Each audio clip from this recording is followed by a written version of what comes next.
So this is my reflection for MWA 2.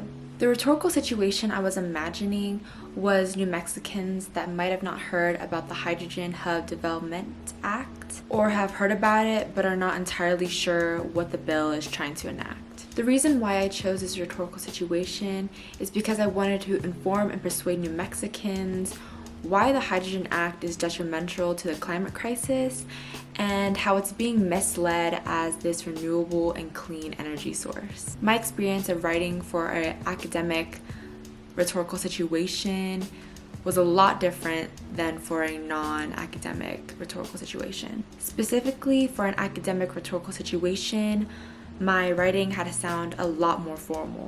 This made me sound more credible in order to persuade the audience towards my argument.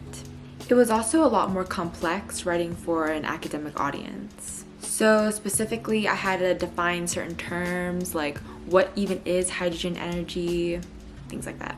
The research process was kind of difficult because initially I found a lot of resources.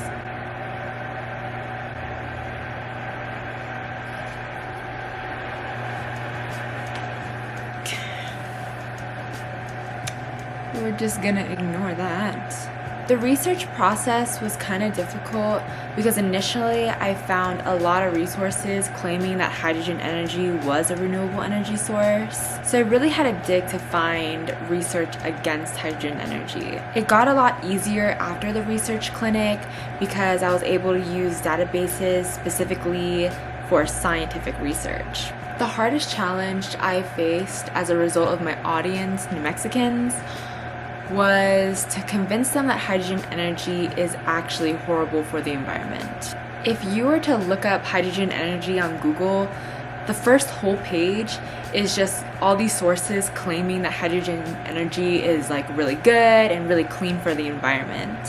So one could easily be like, hey, you're wrong, look at all these sources telling you otherwise. But if you took a look at these sources, they either don't tell you how hydrogen is produced today using natural gas, or they don't even mention production at all. So trying to convince people that hydrogen energy is not a renewable energy source when there's so many claims that it is really challenging, even the most challenging part. But overall, I hope that my research paper convinces someone otherwise. So that is it for my reflection of MWA 2.